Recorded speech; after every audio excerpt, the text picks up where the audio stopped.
"Why aren't you eating dinner?" my father-in-law asked, seeing us for the first time in a long time for New Year's. He must have noticed that there was only enough food at the dining room table for 3.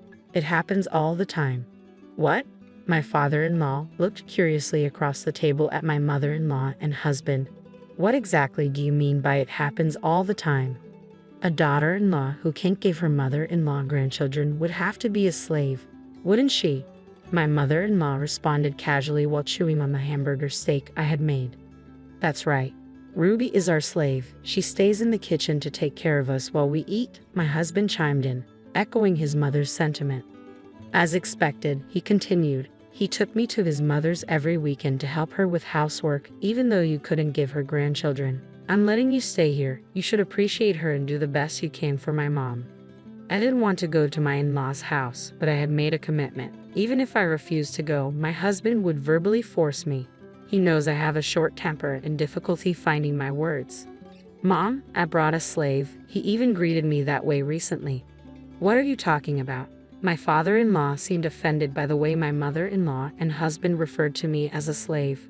"That's not how a normal family with children behaves. Ruby, it's not your fault. You should stop bullying her."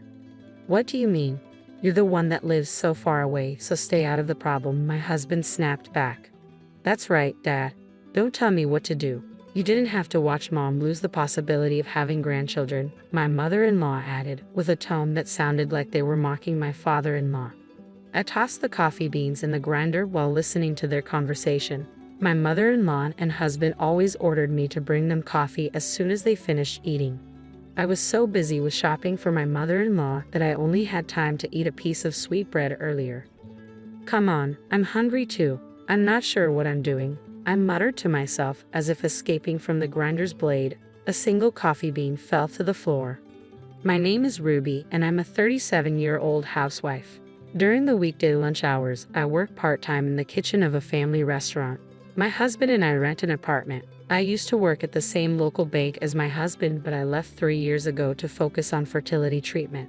We were unable to have children, so we sought medical attention and were told that the problem was on my side. After a year of treatment, I was told that it is impossible for me to get pregnant. My mother-in-law and husband changed shortly after that. Originally, we were both working and managing our own income and budgets. When I decided to leave my job, my husband took on the responsibility of covering our living expenses. He managed our savings, paid the bills for rent and insurance, and started giving me a monthly allowance. At first, we were able to live comfortably on $1,000 a month. However, when we stopped pursuing fertility treatments, my husband suggested we could save money. "Since we don't have fertility treatments anymore, you can save money," were his first words after we made the decision to stop trying to conceive. "Because of the financial burden of the treatment, I've been giving you more money for living expenses, but you don't need it anymore. You can go back to work if you want," he'd added. True to his word, he gradually reduced the amount he gave me, first $800, then $600, and eventually $500 a month. There was a time when I desperately tried to find work, but even then, my mother-in-law interfered. "Working as a full-time employee is not good for a wife," she asserted. "If you don't share the housework, she will divorce you." "So you're saying I shouldn't work?" I questioned. "Of course, if it's only part-time, then fine. You need to devote yourself to Carl and serve me. You can't even have grandchildren, so it's the least you can do," she replied. Despite enduring painful treatments, I couldn't conceive. My mother-in-law's attitude towards me changed drastically. She'd call me frequently, asking me to run errands, and I worked every weekend at their house. No matter what I did, she found fault and complained incessantly. "Why are you folding laundry like that? Why not put the corners together and fold it correctly and neatly? Do it again," she'd scold, even throwing the laundry onto the floor once. It seemed like she relished in hurting me. One evening after dinner, my father-in-law noticed my distress and offered to take me out for a drink. "I'm going out for a drink. Do you want to join me?" he asked, showing concern for my well-being. His kindness touched me deeply, and I couldn't help but cry. "I saw that, and if you want, you can vent to me," he reassured. He took me to a local bar where we sat across from each other, sharing a beer and a whiskey soda. As we ordered mixed nuts and a salad, his compassionate presence was a welcome relief from the turmoil at home. I could tell Elizabeth and Carl were being rude to you, my father-in-law began, taking a sip of beer. He listened attentively as I poured out my grievances about how his wife and son had treated me since I stopped fertility treatments. I'm blamed for not being able to have children and am forced to run errands, I confided. My husband wouldn't let me work full-time, and he's reduced my living expenses since we stopped the treatments. Now, he only gives me $500 a month. What I hate most is being called a slave, I continued. Elizabeth is not happy unless she gets her way. She wasn't like this before, but she became selfish after having Carl. She would yell at me so much that I began to dislike her, and now we pretend to be a happy couple. Do you think it's because he doesn't want to be with me? I'm jealous my father-in-law has a place to escape to, I admitted. You're not tough enough to make yourself heard, he observed. Yeah, but venting to you makes me feel better, I admitted gratefully. Good, that makes me happy, he said before we had one more beer and one more whiskey soda before leaving the restaurant. However, as soon as we arrived back home, the situation escalated. I'm back, I announced as I opened the door, only to find my mother-in-law and husband standing there. Dad, did you have a night out with my wife? My husband questioned, eyeing both of us. What? I just invited Ruby for a drink, my father-in-law clarified. What kind of relationship is this that you can go out for drinks together? My mother-in-law interjected angrily. Just like your husband said, I retorted, feeling the tension mounting.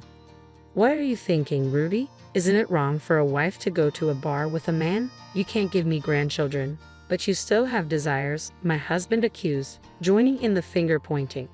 Enough. A powerful voice echoed as if thunder had struck. My father-in-law was enraged, staring down Carl and Elizabeth. What is it with you? All I wanted was for Ruby to relax, he thundered, his anger palpable. The rage sped up my heart rate, I thought, noting the intensity of the moment. Mild men or people can become more difficult to deal with when injured, I mused, watching Elizabeth shudder at her name being called. Was she scared of him, or did she have something to hide? You said what kind of relationship do you have with your father-in-law that you go out drinking together? My husband challenged. That's my daughter-in-law is treated like a slave, and I took her to get her mind off it. That's what happened because of Ruby, my father-in-law clarified, cutting through the tension with his explanation. I can't have grandchildren, my mother-in-law's accusation hung in the air, a barb aimed directly at me. The words ignited a desire to yell, to defend myself against her constant blame for not providing her with grandkids.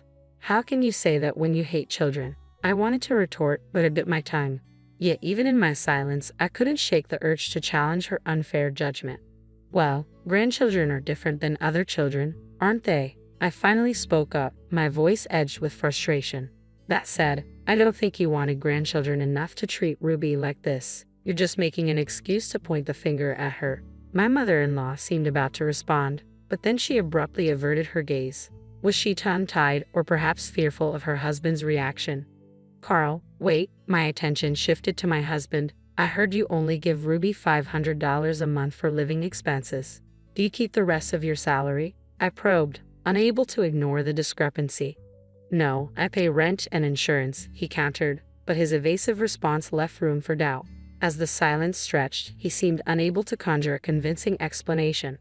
I came here to discuss our future. Let's get right to it, my father-in-law intervened, leading us to the living room. What do you mean discuss our future? Just sit down, my mother-in-law commanded, her tone imperious. Make some coffee first, Ruby, she ordered, her words laced with condescension. But my father-in-law's sharp rebuke cut through the air. Don't tell her what to do. I complied silently, sensing the tension crackling around me. As the coffee brewed, my father-in-law resumed speaking, his tone authoritative. I'll be retired in a few years after my current assignment ends. I won't be living with you anymore. The revelation left my husband and mother-in-law stunned. What do you mean? They both protested in unison. We've been masquerading as a couple for years, so we no longer need to live together, my father-in-law explained calmly. I'll live where I want, and you can stay here. But my mother-in-law's panic was palpable. That's fine, but I changed my mind after you accused me of being unfaithful earlier, she protested, rising from her seat. I'm selling the house, Elizabeth. I'll leave you nowhere to live. Her announcement sent shockwaves through the room. Why don't you just get a place to live? My father-in-law suggested, but her response was desperate. How am I going to do that? I can't pay the rent. Get Carl to help you, my father-in-law suggested, unaware of the financial strain. He only gives her $500 a month. I'm sure he can pay for you. But my husband's nervousness betrayed him as he struggled to respond. That's not possible, he stammered, his discomfort evident. We don't have any money. If I do that, I won't be able to pay Mom's debt.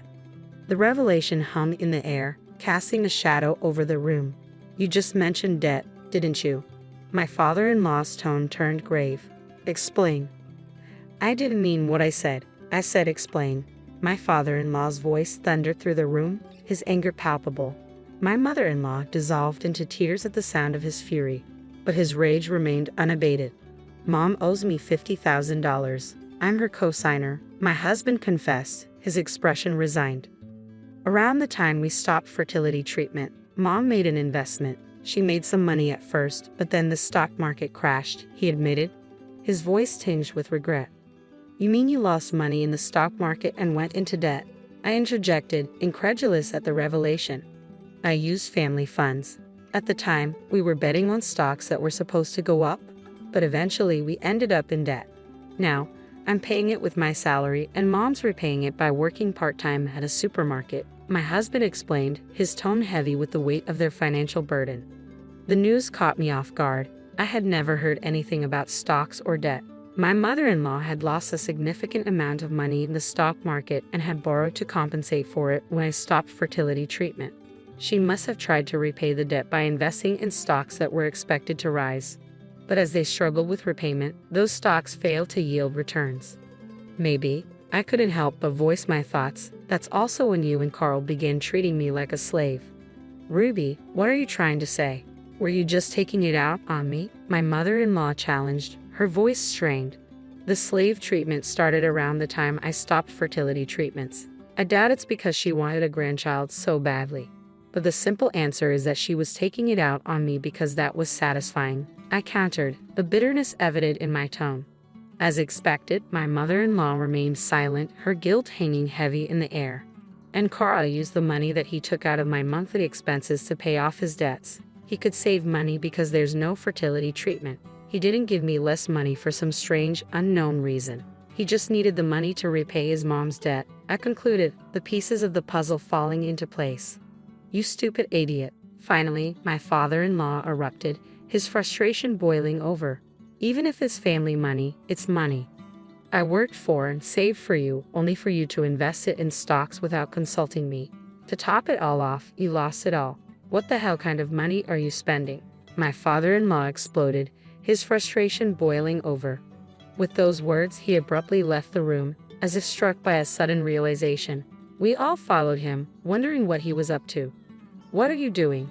My husband questioned as we trailed behind him. Show me Elizabeth's stuff. I'll check what she's buying, my father-in-law demanded, his tone sharp. Stop, Elizabeth cried, her voice tinged with panic, but her husband paid her no heed. He swung open the closet door, revealing a trove of luxury handbags. Rudy, are these bags expensive? They're all luxury items costing over $1,000, my father-in-law remarked, his tone incredulous. As he opened a small drawer in the corner of the closet, an array of accessories greeted our eyes, rings, necklaces, and earrings, some adorned with diamonds, rubies, and other precious stones. Picking up a ring, I noticed the engraving indicating it was made of 18-karat gold. Elizabeth, you bought all these expensive things without telling me? My father-in-law's disappointment was palpable. I'm sorry, but Elizabeth began, but her husband cut her off with a look of disgust. All this spending, investing in stocks without my permission, and treating Ruby like a slave. Divorce. I want a divorce, and I won't take no for an answer, he declared, his voice resolute. But how am I supposed to live? Elizabeth protested, her voice trembling. Talk to Carl. I'll sell this house and land immediately. You can sell these bags and jewelry to pay for the move, my father-in-law retorted, leaving Elizabeth speechless. My husband, no longer wearing his arrogant demeanor, nodded silently, his gaze averted. The next day, my father-in-law presented 2 sets of divorce papers. Here, Ruby. If you want to file for divorce too, he offered, handing one to me. I glanced at my husband, who sighed and turned away. Of course, I wanted a divorce, but more importantly, we wanted alimony from these people. That night, as I lay awake, I pondered the events of the past years. How long had I suffered in silence? What did I want now? I had once yearned for a child, enduring agonizing fertility treatments, only to realize I couldn't conceive. I continued my story, holding back the tears welling in my eyes. All the painful tests and treatments I endured in hopes of becoming a mother seemed futile now. No matter how hard I tried, I couldn't have a baby. As I grieved, Carl informed me that since I no longer needed fertility treatment, he would reduce my living expenses. "What are you saying? This is all Carl's fault," Elizabeth interjected, her voice sharp.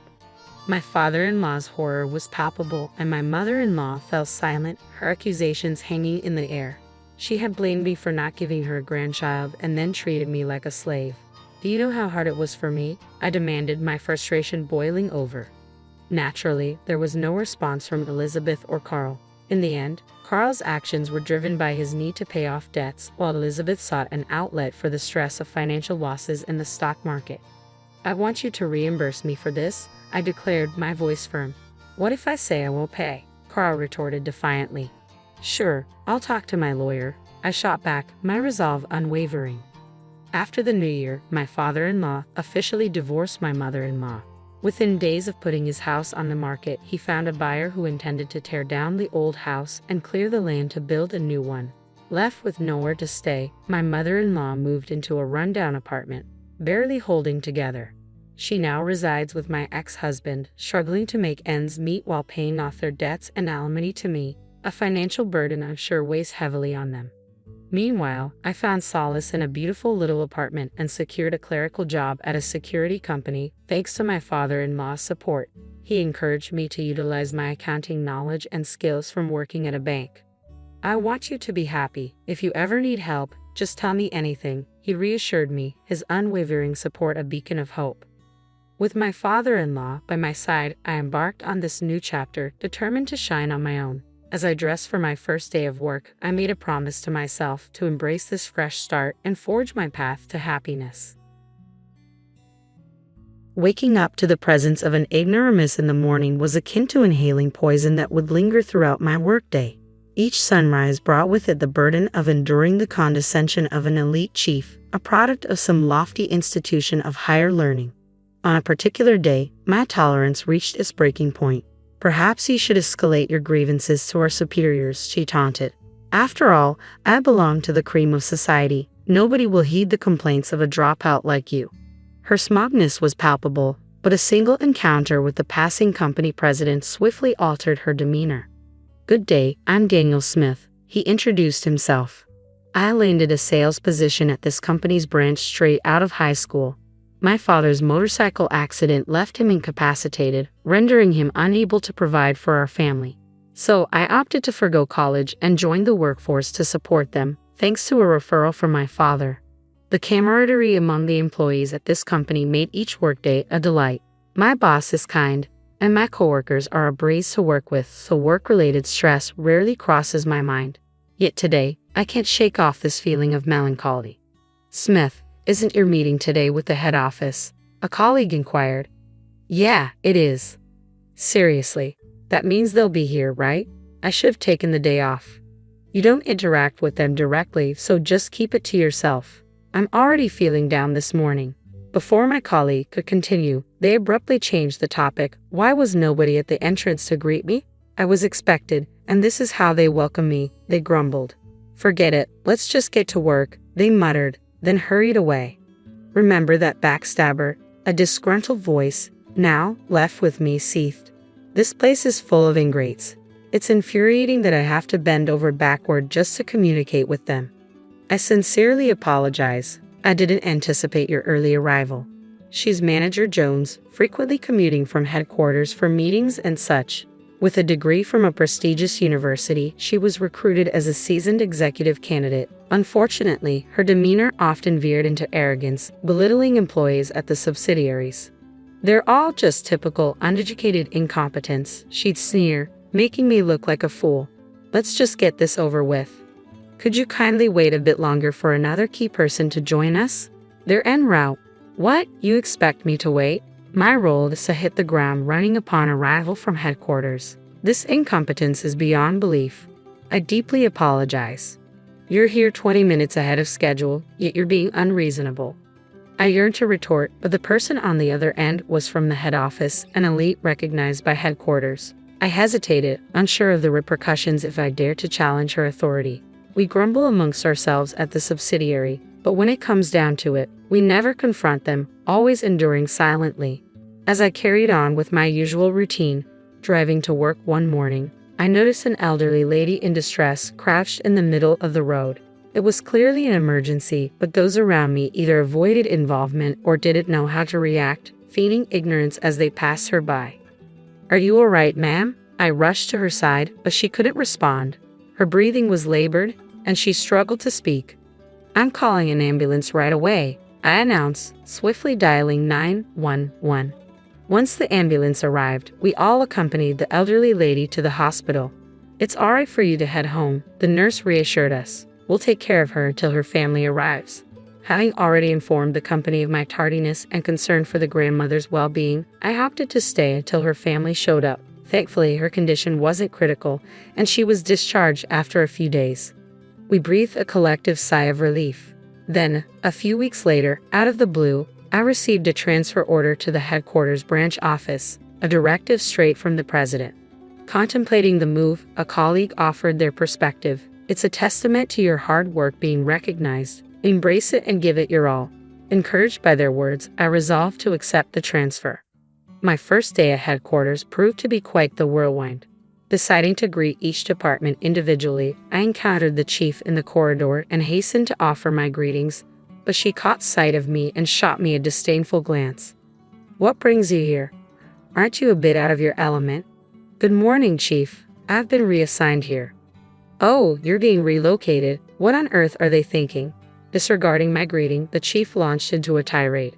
"Starting my day by sharing airspace with an uneducated imbecile is a surefire way to ruin my entire workday. I apologize if I've inconvenienced you, Chief. Please spare me the pleasantries. Just steer clear of me. I'm busy. Don't get in my way." Clearly in a foul mood, the chief dismissed me with a wave of her hand, as if shooing away bothersome insects. It was evident that any further attempt at conversation would be futile, so I resigned myself to returning to my duties. As I returned to the floor where the chief was, I overheard her berating her subordinate. "You're incompetent. How can you mess up something so simple? Even a new recruit could handle this." "I apologize, colleague." The employee, visibly distraught over her mistake, clenched her fists, lowered her head, and endured the scolding. "If this is how it's going to be, I'd rather have someone else working for me than you. You're no longer of any use to me. Clear out your desk and get out of my sight." With those cutting words, she turned to face me, our eyes meeting.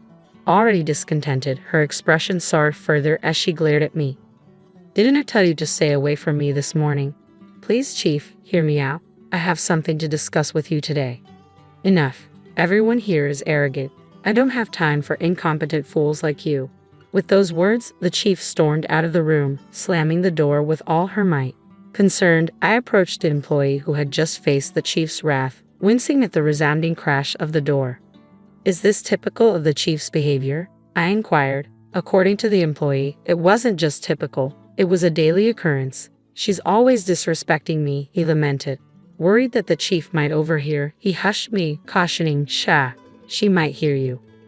Aware of the potential consequences if the chief caught wind of his complaints, I did my best to soothe his frustration. "I've endured this for too long," he confided, shuffling to his desk and retrieving a white envelope from a drawer. "Please don't tell me that's a resignation letter," I implored. "Unfortunately, that's exactly what it was," he confirmed, something he'd been contemplating for some time. "At my previous workplace, every day was serene and fulfilling. But ever since the chief arrived, it's turned into a nightmare," he lamented, tracing the surface of his desk with a heavy sigh. The clutter of documents and notes bespoke his dedication to his job, despite the upheaval. "I understand your frustration. It's disheartening to see your hard work undermined by just one person, the chief. I sympathize. You've poured your heart into this job, longer than she's been here, and you've excelled." But his frustration hung palpably in the air, with no outlet in sight. The chief might say otherwise, but there are surely colleagues who trust and rely on you. Stay a bit longer for their sake. I'll help shoulder the burden. You're not the one who should walk away, I encouraged. What do you mean? He queried, his curiosity piqued as I made my way to confront the chief, leaving him pondering behind.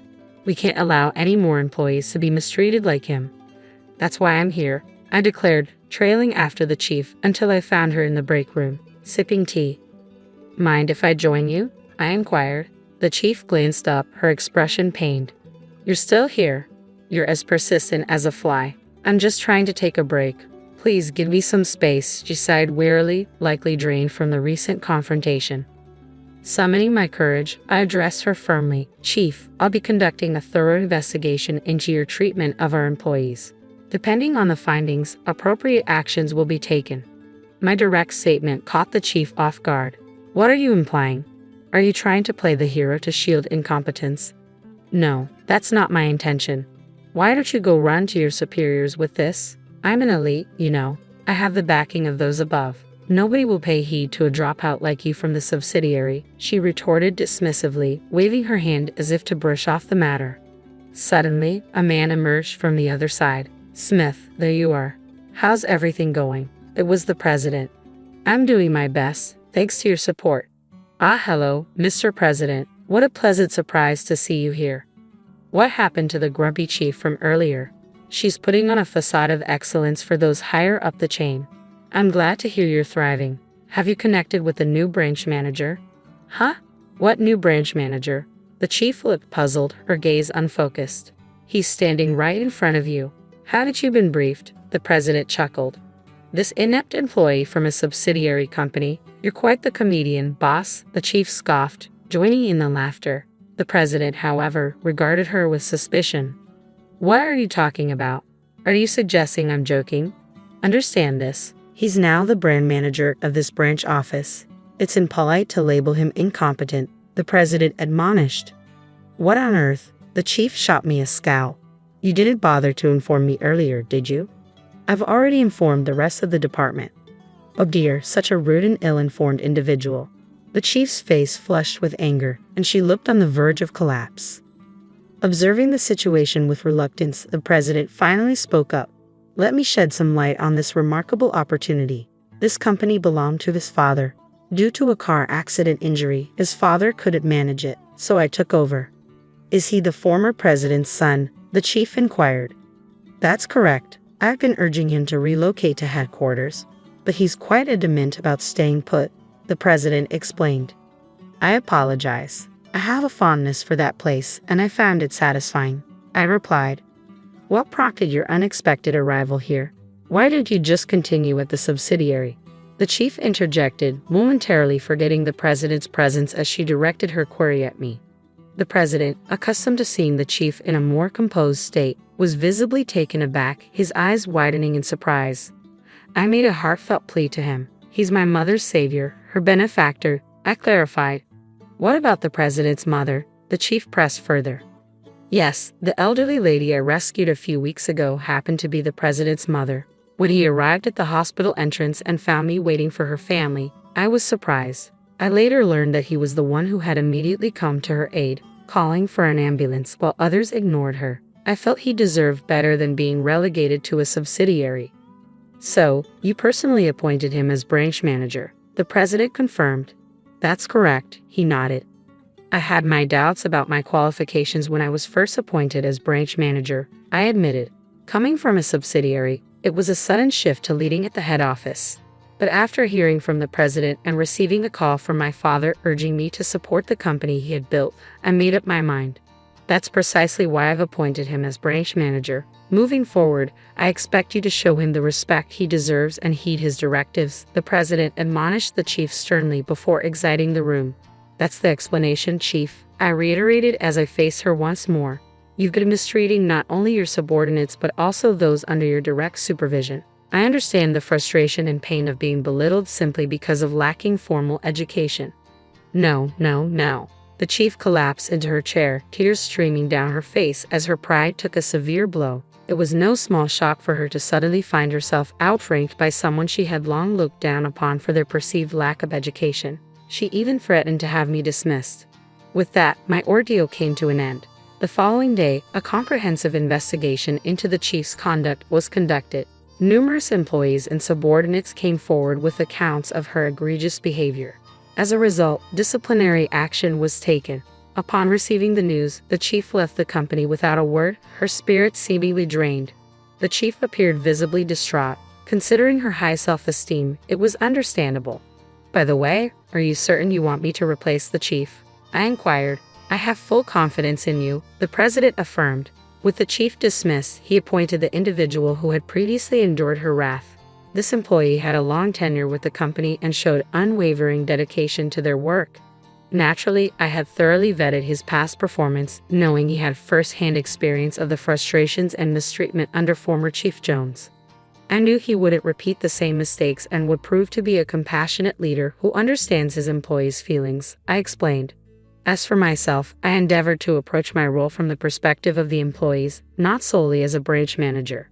Drawing from my positive experiences with a subsidiary I had previously worked with, I conducted regular interviews with staff, seeking their input. I also organized training sessions for employees in leadership roles, striving to foster a more supportive environment.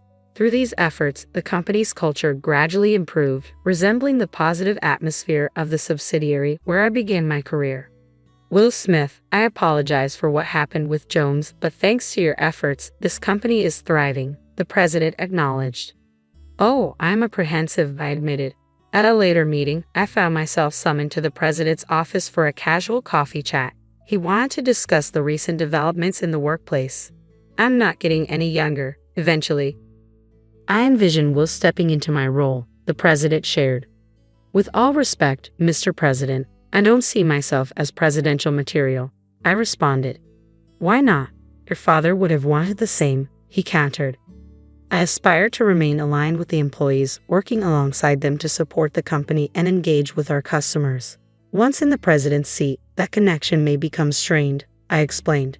The president frowned at my words before abruptly excusing himself. "You have a unique sense of humor. Most would leap at the opportunity," he remarked upon his departure. Am I considered eccentric? I wondered aloud. No, it's refreshing. It's exactly the kind of mindset we need in a Smith, he assured, giving my shoulder a firm tap. You have a meeting coming up, don't you? Get back to work. I filed for divorce. A poor wife is useless after all. My husband shocked me with these words. Moreover, while I was away on a business trip, he not only filed for divorce but also married his lover. He said, "You married me for my wealth, right? I won't fall for that, so give up any claim to the property." As if I married him for his money. When I confronted my indifferent husband, who had always treated me with contempt since our marriage, he started to unravel and ultimately spiraled down to rock bottom. My name is Karen, and I'm 35 years old. My father passed away when I was in kindergarten, and since then my mother raised my sister and me by herself. I was grateful to my mother but always wished I had a father. I dreamed of living happily ever after with my husband, surrounded by children, though I never knew how many. Life on just my mother's earnings was far from wealthy, but we were happy as a family of 3. However, the poverty I grew up with never left me even after I started working and earning a decent salary. When I was single, my grocery shopping centered around discounted items, and I would stock up during sales if the items wouldn't go bad. Eating out was out of the question. I wouldn't even buy convenience store bunto. For drinks, I would bring tea in a thermos. Before I knew it, saving money had become a hobby. I married my husband John 4 years ago. We met through an acquaintance and hit it off. Unlike me, who grew up poor, John was wealthy from a young age, and our views on money and values were completely different. However, I was drawn to his kindness and the new world he showed me. We started dating soon after meeting, and as I was over 30 and eager to get married, we tied the knot in less than a year. We decided to move into my apartment, which was close to both our workplaces. It was a company-subsidized apartment, so the rent was quite cheap, one of the reasons we chose it as our new home. After marriage, I continued paying the rent, and John contributed to other living expenses. This was how our married life began.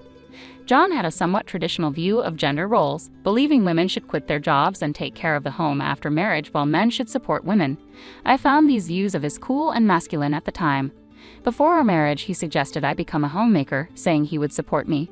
He probably thought of me as a domestic woman good at cooking and cleaning, which made me happy at that moment. However, I loved my job and had important responsibilities at work. I didn't hate household chores, but being a full-time homemaker wasn't an option for me. If I quit my job and became a homemaker, we would have to leave this apartment as it was company subsidized. Moving to a similar apartment would significantly increase our rent and moving costs. Honestly, John's salary wasn't that high. If we had children, our financial needs would increase, and I would inevitably need to keep working. Thinking about our situation, I decided to earn as much as I could while I could. Since I was paying the rent, I felt I needed to continue earning. I subtly brought up these points, including the need to move out of the apartment, in a conversation with John. This was probably the first time I contradicted his opinions. Hey, about you wanting me to be a homemaker, I'll take care of the house, but can I continue working until we have kids? I want to save as much money as we can for now. Are you saying my salary isn't enough? Or do you just want more money to spend? It's not like that. Kids are expensive, and I want to save up for that. I can even use my earnings for our living expenses. It's better to have more money, right? Right. Your annual income is $15,000, right? It's not much, just enough for the rent, but it's better than nothing. It's better than lounging around at home. Yes, but thank you. I'll keep working until we have kids. Of course, I'll take care of the house too. Though I felt uneasy about some parts, I managed to convince him to let me keep working. But in hindsight, this might have upset him. Balancing work and household chores was harder than I expected. My days were incredibly busy. I was a full-time employee, not part-time. I woke up early to prepare breakfast, lunchboxes for both of us, and to do some prep for dinner and tidy up the house when I got home. I prepared dinner, heated the bath, and did laundry after John went to sleep. Honestly, there was barely any time for us as a couple, and I began to wonder if this was really what a marriage should be like. On the other hand, Javnan, who acted like a traditional husband, did absolutely nothing at home. He must have seen how busy I was with household chores, but he would just eat dinner, drink beer, and relax when he got home. He'd bathe alone as soon as it was ready, then go to his room. I wished he would help out a bit, given how hard I was working, but I couldn't say anything, fearing he'd tell me to just quit my job. Despite his lack of help at home, I naively hoped he would change once we had kids. However, our relationship had grown distant, making the prospect of having children unlikely. I decided to discuss it with John. Hey, we should start thinking about having kids, right? Kids? You're quite energetic considering you're tired from work and chores. It's not about that. I want to have children. We haven't been married that long. Isn't it too early for kids? Maybe for you, but I'm already over 30. Women have a limited time to have children. It's getting harder to conceive as I get older. It's almost too late. Then we don't need kids. If we have one, you'll expect me to help, right? You know I'm busy with work. I won't help with child rearing. What? Declaring you won't help with child rearing even before they're born is strange, isn't it? I plan to raise them alone, but shouldn't you at least have the intention to help? It's your child too. Child rearing is your job. I'm working to support the family, so I definitely won't help with the kids. You'll just complain that I don't help and that you're doing it alone, making me the bad guy. You must have been indoctrinated with poverty and lots of kids since birth. We're not poor. We don't need kids. End of discussion. John abruptly ended the conversation and went to his room. Standing alone in the living room, I was overwhelmed by tears. Not only was my wish for children rejected, but also my upbringing was mocked. Following this incident, our relationship deteriorated rapidly, and we hardly spoke anymore. There were no children and barely any communication.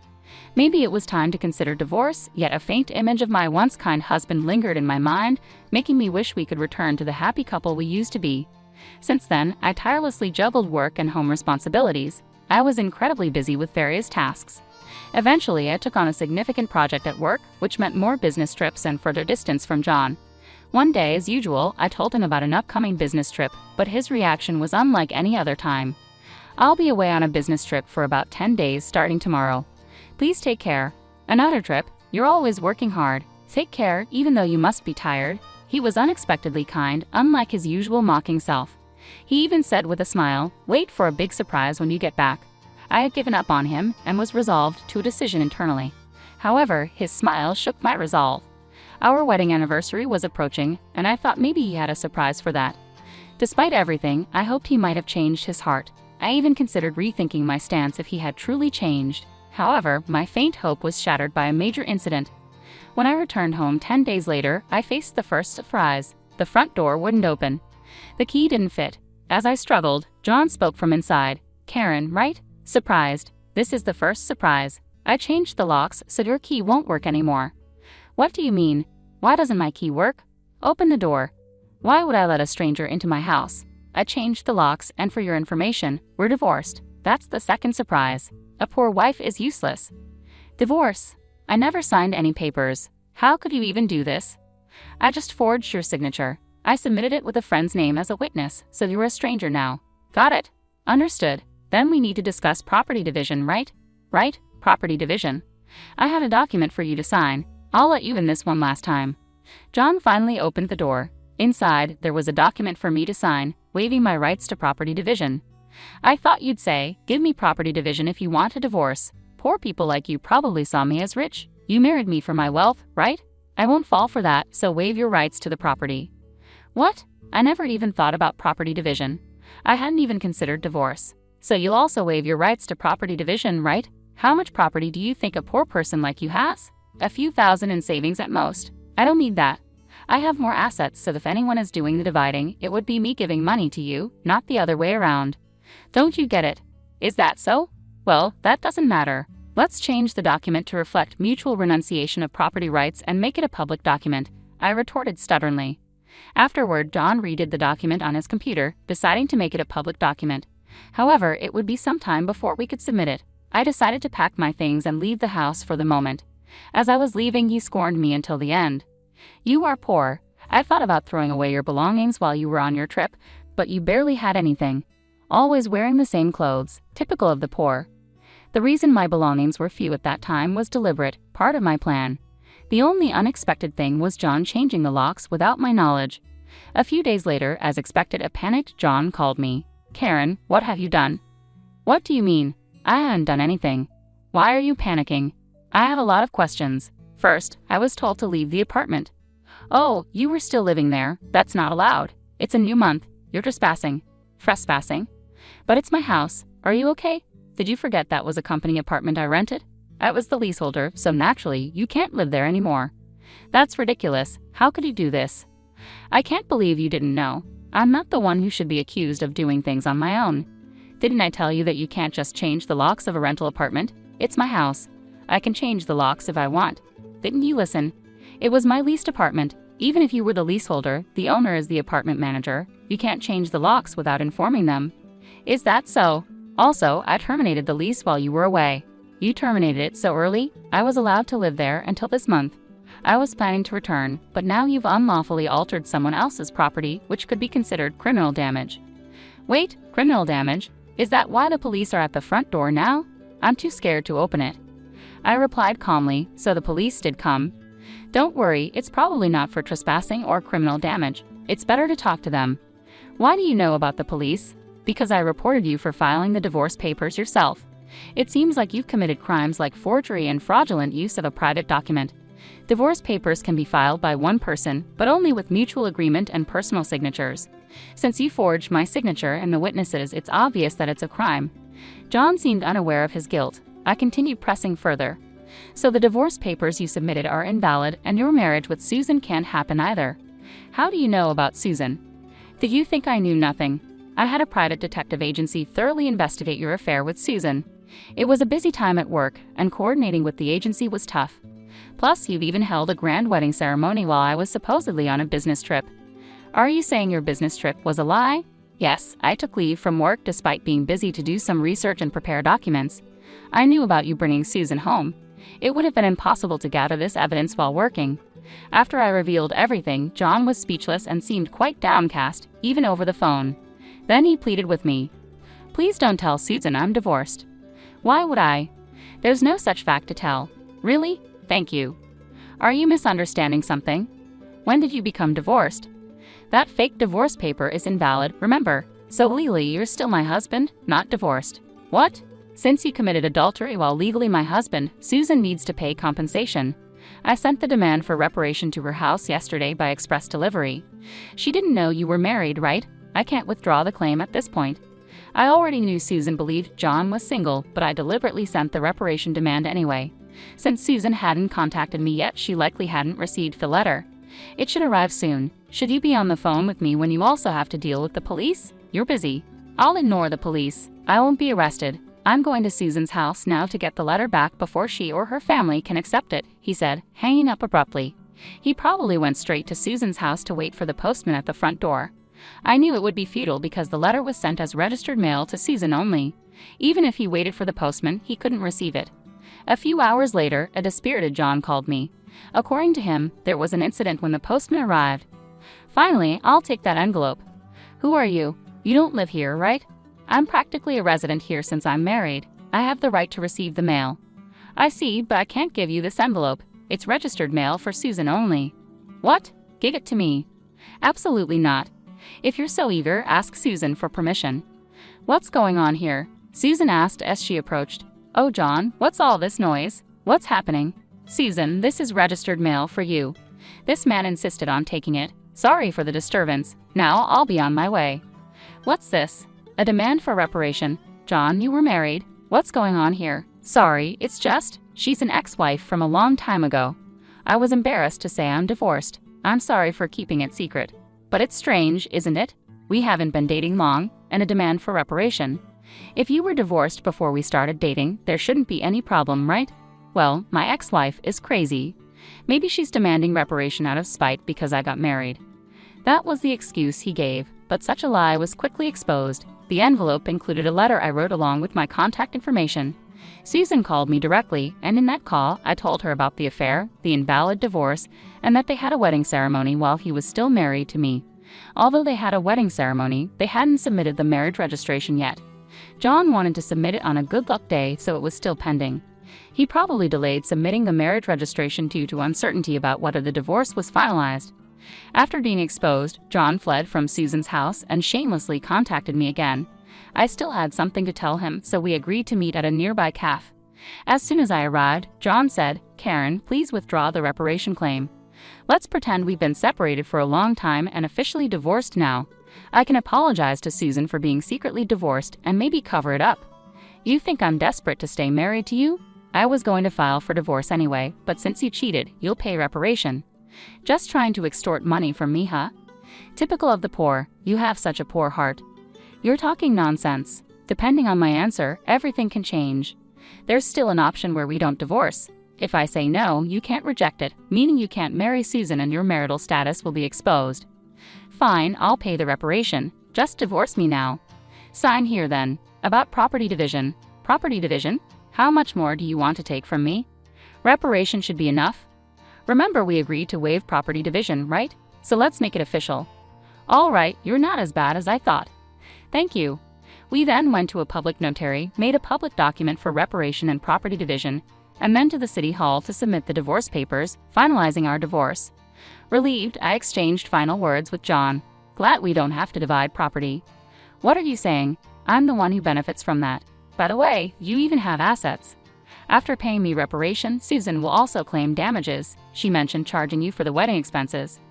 That's impossible. I'm marrying Susan. She can't claim that. We're divorced now, so there should be no problem. Still living in a fantasy. You committed marriage fraud. You had a wedding while still married. You think Susan still believes you? Marriage fraud? That's ridiculous. Susan will believe me. Believe that if you want. I heard from Susan directly. Also, weren't the guests at your wedding paid actors? You still owe them. You knew about that. I haven't paid them yet. What does it matter to you? You could have just taken property division and been better off. That's what I wanted to tell you. Even if we had divided property, you would have benefited more. What are you talking about, poor woman? Your family is poor and you only make $15,000 a year, right? Even if you got a raise, it would be barely $20,000. You don't have any property. You keep calling me poor, so I thought you might be mistaken. Yes, my salary is indeed $15,000, but you know I work for a foreign company, right? It seems you have no interest in me, but I became a director of the American branch. It's not $115,000 per year, but per month, $155,000 per month. So that's an annual income of $100,000. You're still bad with numbers. How do you manage to keep a job? It's $1.8 million a year. $1.8 million? That can't be true. Of course it is. I haven't had the chance to spend such an amount, so I've been saving it for the future. The savings from before our marriage aren't part of the property division, but there's still a considerable amount since our marriage. I could have received half of that in the property division. You were my destiny after all. I'll get the divorce papers corrected. Are you okay? After all the contempt, you think I'd gladly undo the divorce? If you have that much money, you don't need to claim reparation, right? It's just a small amount for you. He who laughs at a cent will weep for a cent. This reparation is for the mental anguish you caused me. Honestly, I'd like to claim more. Since we've made it official, make sure to pay it, even in installments. I'll be penniless. Also, don't go back to that apartment. Your belongings should have been moved to your parents' house by now. You thought I had few belongings, but that was because I had already moved most of them. Were you that indifferent to me? I can't have so little, so I have to go back to my parents' house. They don't know anything yet, do they? Let me explain. Don't say anything. I've already told them everything.